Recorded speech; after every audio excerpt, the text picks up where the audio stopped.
अल्लाह ही अल्लाह किया करो, दुख न किसी को दिया करो। जो दुनिया का मालिक है, नाम उसी का लिया करो। अस्सलामु अलैकुम वरहमतुल्लाहि वबरकातुहू। नाज़रीन, इस्तक़बाल है, स्वागत है आपका viral news live studio Jalgaon, Maharashtra, India में। मैं आपका मेज़बान मुफ्ती मोहम्मद हारून नदवी।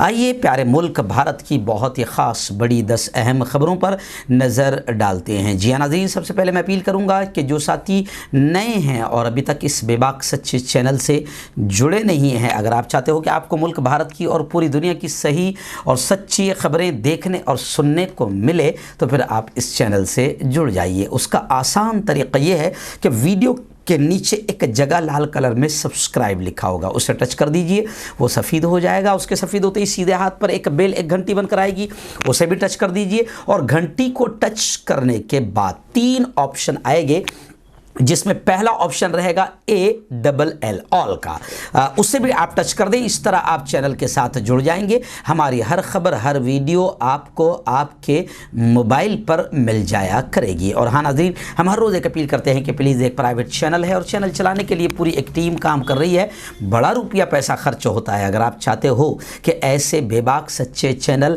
आगे बढ़ें, मजबूत हो, तरक्की करें, तो फिर आप चैनल की मदद कीजिए। स्क्रीन पर चैनल का बैंक अकाउंट नंबर दिया जाता है, और अगर आप ऑनलाइन पैसा भेजकर मदद करना चाहते हैं तो गूगल पे, फोन पे और पेटीएम, तीनों का नंबर एक ही है, 9923223361। अल्लाह ने जो भी आपको ताकत दी है, उस ताकत के एतबार से आप हर दिन या हफ्ते में एक बार या महीने में एक बार 100, 200, 500, 1000 रुपये, जो भी आप मदद कर सकते हैं, चैनल की मदद कीजिए, चैनल को मजबूत कीजिए। नाज़रीन, आज 9 मुहर्रमुल हराम है।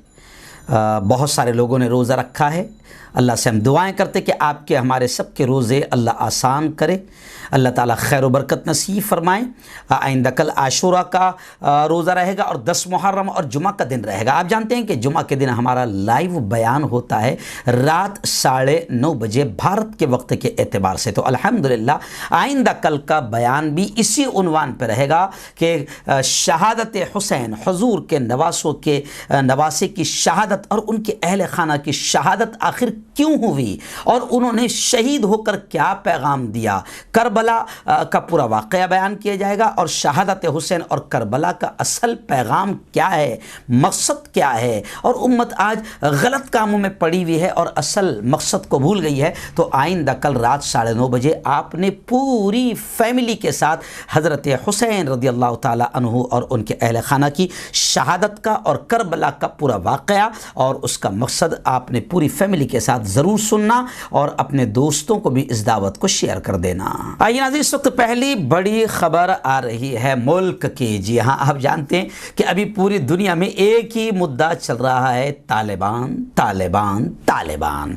और हमारे मुल्क में जो आतंकी मीडिया है, जो बस असल मुद्दों से ध्यान हटाने की कोशिश करती है और कुछ ना कुछ शरारत और शैतानियत करती रहती है, तो वो अब इस मुद्दे को लेकर भी बाकायदा किसी न किसी तरीके से असल मुद्दों से ध्यान हटाकर मुसलमानों को ही घेरने की कोशिश कर रही है। अभी आप देखें कि हज़रत मोहम्मद सज्जाद नोमानी को भी कल खूब गरमाया गया। ऐसे ही अभी बड़ी खबर आ रही कि समाजवादी पार्टी के उत्तर प्रदेश के सांसद है, MP है शफीकुर रहमान बर्क, इनके खिलाफ भी केस दर्ज किया गया है, क्योंकि ये उनका कहना है कि जिस BJP नेता ने ये किया है और जो कुछ भी मीडिया जो हमारी है गोदी मीडिया, तो वो यही कह रही है कि इन्होंने तालिबान का मवाजना मुजाहिदीन आज़ादी यानी स्वतंत्र सेनानी से किया है। जबकि कमाल खान की मैं रिपोर्ट सुन रहा था और देख रहा था तो उन्होंने कहा कि शफीकुर रहमान बर्क के पूरे बयान को आप साफ तौर से सुने। ऐसी कोई चीज़ नहीं है जिस पर हंगामा किया जाए, लेकिन ज़रूरी है कि हंगामा भी हो, क्योंकि असल मुद्दों से ध्यान हटना भी बहुत ज़रूरी है।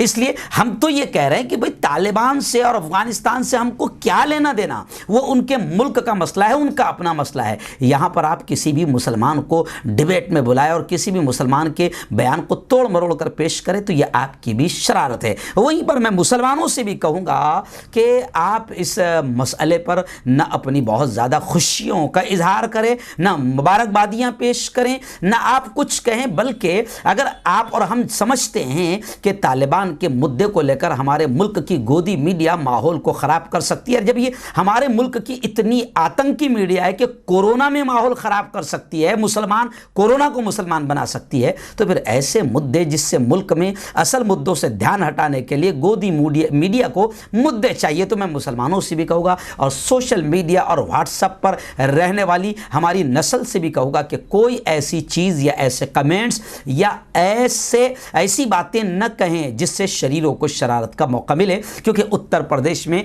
शरारत इस मुद्दे पर भी शुरू हो चुकी है और शरारत वहाँ होना ज़रूरी है, क्योंकि 2022 के इलेक्शन के लिए भी एक अच्छा मुद्दा फिलहाल मिल गया है। नाज़रीन, उत्तर प्रदेश की एक बड़ी खबर फिर मेरी निगाहों के सामने आ रही है। उत्तर प्रदेश के बहुत ही कद आवर और बड़े नेता मोहतरम आज़म खान को लेकर।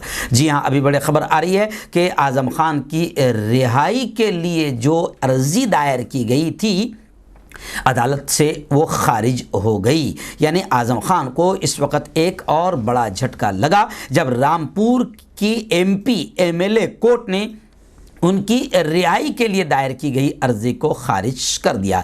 एक शख्स की 2 असनाद पैदाइश हासिल करने से मुताल्लिक इस मामले में आज से फ़र्द जुर्म आयद की जाएगी। आज़म खान, उनकी बीवी और उनके बेटे के खिलाफ दफ़ा 420, 467, 468, 471, 120B के तहत मुकदमा चलाया जाएगा। बीजेपी लीडर आकाश सक्सेना ने आज़म खान, उनके बेटे और उनके अहलिया के खिलाफ मुकदमा दर्ज कराया था और अब्दुल्ला आज़म के खिलाफ वीडियो कॉन्फ्रेंस के जरिए फ़र्द जुर्म आयद की जाएगी, जबकि तज़ीन फ़ातिमा को अदालत में पेश होना पड़ेगा। खैर, मैं आपको बता दूं कि आज़म खान जिन गुनाहों में इस वक्त जेल के सलाखों में पड़े हुए हैं, लोग सोशल मीडिया पर कह रहे हैं कि इससे बड़े बड़े ठोक देने वाले मुजरिम आज़ाद घूम रहे हैं और ठोक देने की बात करने वाले मुजरिम आज़ाद घूम रहे हैं, लेकिन आज़म खान से पूरी तरीके से सियासी इंतकाम और राजनीतिक बदला लिया जा रहा है। आइए नाज़रीन, बड़ी खबर इस वक्त आ रही है अयोध्या से, राम की नगरी से। ऐसी ही खबरों को दबाने के लिए गोदी मीडिया को ऐसे मुद्दे चाहिए जो गैर ज़रूरी मुद्दे हैं कि यहाँ पर बहस करा के जिसका कोई फ़ायदा नहीं, लेकिन बदमाशी और आतंकी जहन है, शरारती जहन है। जब कोरोना को मुसलमान बना सकती है तो फिर गैर ज़रूरी मुद्दे तालिबान वालेबान यहाँ लाने की हमें क्या ज़रूरत है, क्योंकि ऐसे मुद्दे छुपाना है जो मैं अब बोल रहा हूँ। इस वक्त बड़ी खबर आ रही है कि राम मंदिर की ज़मीन और चंदे की रकम में घोटाला हुआ है अयोध्या के, और ये हम नहीं कह रहे हैं, अयोध्या के रामगढ़ी मंदिर के महंत रामदास ने राम जन्मभूमि ट्रस्ट और मकामी बीजेपी के MLA और मेयर के भांजे और सरकारी अफसर के खिलाफ पुलिस में शिकायत दर्ज कराई। जी हाँ, अयोध्या के मारूफ हनुमानगढ़ी के महंत धर्मदास ने राम मंदिर तामीर के लिए बनाए गए ट्रस्ट, एक मकामी बीजेपी MLA, मकामी मेयर के भांजे और एक सरकारी अफसर पर राम मंदिर की तामीर के लिए जमा किए गए फंड और जमीन की खरीदारी में घोटाले का इल्जाम लगाया है। उन्होंने ट्रस्ट के मेंबर चंपत राय की रुकनियत फौरन खत्म करने का मुतालबा भी किया है। अपने एक वीडियो बयान में उन्होंने कहा कि हुकूमत का काम मुल्क चलाना है, मंदिर का नज़्म नस्क चलाना नहीं। उन्होंने ट्रस्ट के तमाम मेंबरों के साथ साथ गोसाईगंज के बीजेपी MLA इंद्र प्रताप तिवारी और अयोध्या के मेयर ऋषिकेश उपाध्याय के भांजे दीप नारायण उपाध्याय और फैजाबाद के सब रजिस्ट्रार SP SB सिंह के खिलाफ पुलिस में शिकायत दर्ज कराई है। उन्होंने इल्जाम लगाया कि दीप नारायण उपाध्याय ने महंत देवेंद्र प्रसाद आचार्य से 20 लाख रुपए में ज़मीन खरीदी, फिर उसको 2.5 करोड़ में फ़रोख्त कर दिया। उन्होंने बताया कि इस ज़मीन का सर्कल रेट 35 लाख रुपये है। तो खैर, यह है असल खबर, लेकिन ऐसी ही असल खबरों को छुपाने के लिए गोदी मीडिया को गैर ज़रूरी मुद्दे चाहिए। नाज़रीन, इस वक्त मुंबई से बड़ी खबर आ रही है। जी हाँ, मैं आपको बता दूं कि मुंबई अनलॉक हुआ था, बहुत सारी चीज़ें मॉल्स वगैरह खोल दिए गए थे, लेकिन अभी खबरें आ रही है कि 2 ही दिन के बाद मुंबई के मॉल फिर बंद हो गए, क्योंकि हुकूमत ने जो शर्तें दी है वो मॉल मालिकों को मंजूर नहीं। जिन मुलाजिमीन ने एक खुराक ली है उन्हें काम करने की इजाज़त दी जाए, इनका ऐसा कहना है। और हुकूमत ने यह कहा कि लोकल में भी सफ़र वो करेगा जो दोनों डोज ले चुका हो, मॉल में भी दुकान में भी वो रहेगा, चाहे मुलाजिम ही क्यों ना हो, जिसने दोनों डोज ले चुके हैं। तो ऐसा बहुत कम हुआ है और मॉल मालिकान को ऐसे मजदूर भी और मुलाजिम भी नहीं मिल पा रहे, जिसकी वजह से मॉल मालिकान को हुकूमत की दी गई शराइत मंजूर नहीं। आखिर 2 ही दिन के अनलॉक के बाद मुंबई के मॉल फिर लॉक हो गए। नाज़रीन, बड़ी खबर इस वक्त जमीयत उलमा से हमारे रिपोर्टर मुफ्ती अबू अय्यूब ने भेजी है कि मुल्क की सबसे बड़ी तंजीम जो मानवता और इंसानियत के साथ बाकायदा हर जगह धर्म, ज़ात और मज़हब, मिल्लत देखे बगैर अल्लाह के बंदों की सेवा करती है, खिदमत करती है, उस तंजीम और तहरीक, वो तंजीम और वो तहरीक जिसने मुल्क की आज़ादी में बड़ी कुर्बानियाँ दी है और सफ़े अव्वल में रही है, उसी तहरीक जमीयत उलमा के राष्ट्रीय अध्यक्ष कौमी सदर हज़रत मौलाना अरशद मदनी ने महाराष्ट्र में जो सैलाब आया उन मुतासरीन की बड़े पैमाने पर मदद की। आप लोगों ने सारी चीज़ें देखी। अब मौलाना अरशद मदनी ने सिर्फ खाने पीने का सामान ही नहीं, अब सैलाब की सूरत हाल ख़त्म हो गई। अब लोगों के जो घर तबाह हो गए हैं, दुकानें तबाह हो गई है, उनकी बाज़ आबादकारी के लिए भी मौलाना अरशद मदनी ने हुक्म दिया है। और मैं आपको बता दूं कि इब्तदाई तौर पर शुरू में 2 करोड़ रुपये के साथ मुतासरा इलाकों में मुकीम रहने वाले अइम्माए मसाजिद और उलमाए किराम के लिए भी मौलाना अरशद मदनी जमीयत उलमा ने अलग से एक फ़ंड ख़ास कर दिया। बहुत बड़ी बात है। अल्लाह जमीयत उलमा को, हमारे कायद मौलाना अरशद मदनी को और हमारे तमाम बुज़ुर्गों और असलाफ़ को इसका बेहतरीन बदला नसीब फरमाएँ। मैं आपको बता दूं कि जमीयत उलमा हिंद का ये काम ख़ास तौर पर इस दौर में बहुत अहमियत रखता है। और जब मुल्क में मुसलमानों के ख़िलाफ़ नफ़रत अंगेज़ नारे लगाए जा रहे हैं, ऐसे वक्त में भी जमीयत उलमा सैलाब से मुतासरीन इलाक़ों में न ज़ात देख रही है, न धर्म देख रही है, बल्कि हिंदू भाई भी अपनी आंखों से देख रहे हैं कि उनकी मदद के लिए उनके रक्षक जो बनते हैं मुल्क में वो नहीं पहुँचे हैं। उनकी मदद के लिए भी जमीयत उलमा या मुसलमानों की ही तंजीमें या दाढ़ी और टोपी वाले ही पहुँचे हैं। जैसे कोरोना के वक्त में जाते हुए मुसाफिरों को रमज़ान में भी मुसलमान जवानों ने, दाढ़िया और टोपियों वालों ने पानी, नाश्ता, खाना सब कुछ दिया था, ऐसे ही अभी जहाँ भी सैलाब आया है तो हिंदू भाई खुद अपनी आंखों से देख रहे हैं कि जो हमारे रक्षक बनकर वोट हासिल करते हैं ये दूर दूर तक नज़र नहीं आ रहे हैं। इनकी मदद के लिए सिर्फ इन्हें मुसलमान और जमीयत उलमा ही नजर आ रही है। नाज़रीन, तेलंगाना हैदराबाद से एक बड़ी शर्मनाक खबर मेरी निगाहों के सामने आ रही है। हैदराबाद के गांधी अस्पताल में रेप का, इस्मत दरी का एक वाक़या सामने आया है, जिस पर एसी कमीशन ने सख्त अंदाज में नोटिस लिया है। शहर हैदराबाद के मशहूर हॉस्पिटल गांधी हॉस्पिटल, जहां एक मरीज़ के रिश्तेदार ने उसकी और उसकी बहन की लैब टेक्नीशियन की जानिब से इस्मत दरी रेप की शिकायत की है। इस मामले का कौमी एससी कमीशन ने सख्त नोटिस लिया है। कमीशन ने मुतासरा खातून की शिकायत के बावजूद एफआईआर दर्ज करने में नाकामी पर भी बरहमी का इजहार किया है। कमीशन ने इस मामले में तेलंगाना के चीफ सेक्रेटरी, डीजीपी, महकमा दाखिला के सेक्रेटरी और महकमा सेहत के सेक्रेटरी को भी नोटिस जारी किए हैं। और मैं आपको बता दूं कि इस वाक़े के बाद अस्पताल के आसपास भारी तादाद में लोग एहतजाज आंदोलन कर रहे हैं। इसी के पेश नज़र पुलिस की जानिब से भारी बंदोबस्त वहां पर लगा दिया गया है और सिर्फ अस्पताल के मुलाजिमीन, मरीजों और एम्बुलेंस गाड़ियों को ही अस्पताल में अंदर जाने की इजाज़त दी जा रही है। मैं आपको बता दूं कि गुज़िश्ता कल YSR तेलंगाना के खातून कारकुनों ने अस्पताल का घेराव करने की कोशिश की और डिमांड किया कि मुतासरा खातून से रियासती हुकूमत इंसाफ करे।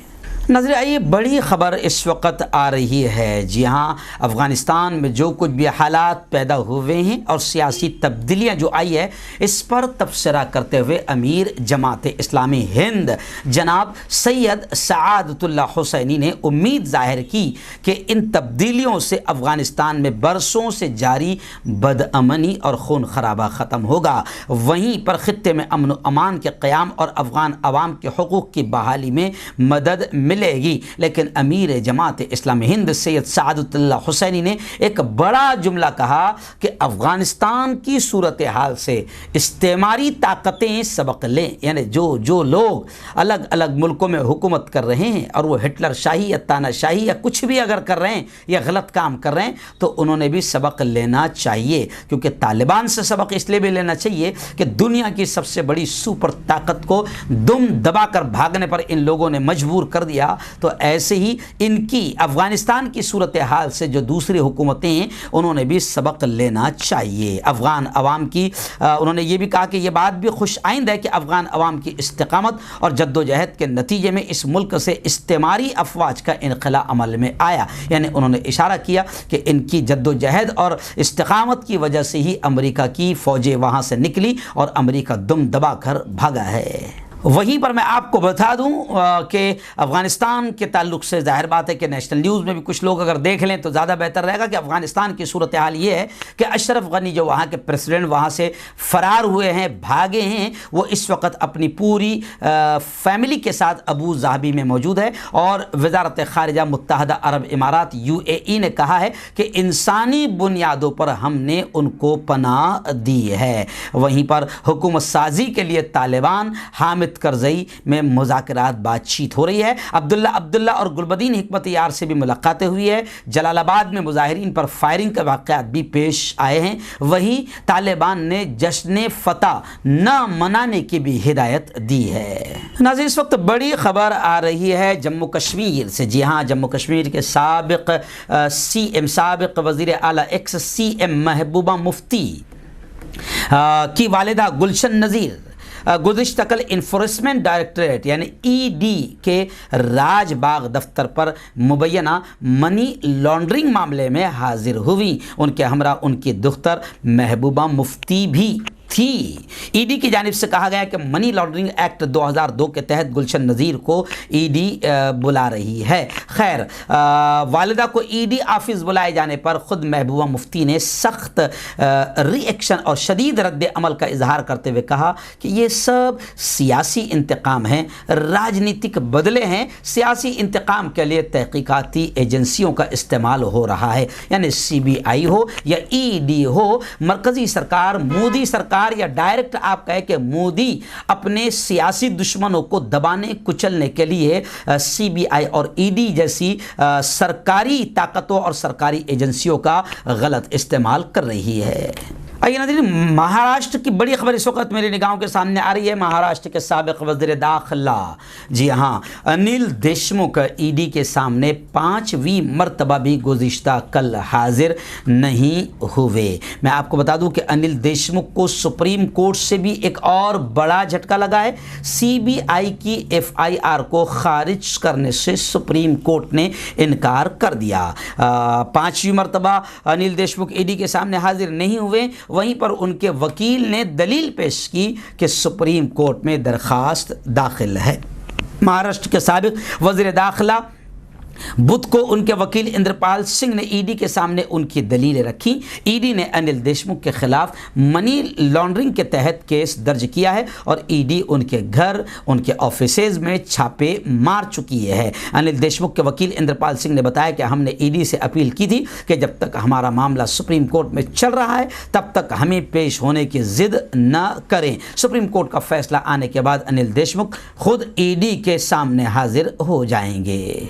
नाज़रीन, आखिरी बड़ी खबर इस वक्त मेरी निगाहों के सामने आ रही है कि कांग्रेस के बहुत ही कदावर नेता और मीडिया सेल के सरबराह रणदीप सिंह सुरजेवाला ने बुध के रोज़ एक प्रेस कॉन्फ्रेंस में कहा कि मुल्क की शिमाल मशरिक की कई रियासतों में सूरत हाल बहुत ख़तरनाक बनी हुई है। मोदी हुकूमत वहाँ मुसलसल लॉ एंड ऑर्डर के बिगड़े हालात से निमटने में पूरी तरह से नाकाम हो रही है और सूरत हाल में बेहतरी के लिए कोई इक़दाम सरकार की तरफ से नहीं किए जा रहे और सरकार ने इन रियासतों को उनके हालात पर छोड़ दिया है। उन्होंने कहा कि आसाम और मिज़ोरम की सरहद पर कशीदगी है और दोनों सूबों के दरमियान इस तरह से जद्दोजहद का और कशीदगी का माहौल बना है जैसे दो मुल्कों के बीच खतरनाक माहौल बनता है। उन्होंने कहा कि लॉ एंड ऑर्डर को कायम रखने की जिम्मेदारी वज़ीर दाखिला अमित शाह की है, लिहाजा उन्हें मुल्क के अवाम को शिमाल मशरक़ी रियासतों के हालात से पूरी मालूमात देनी चाहिए।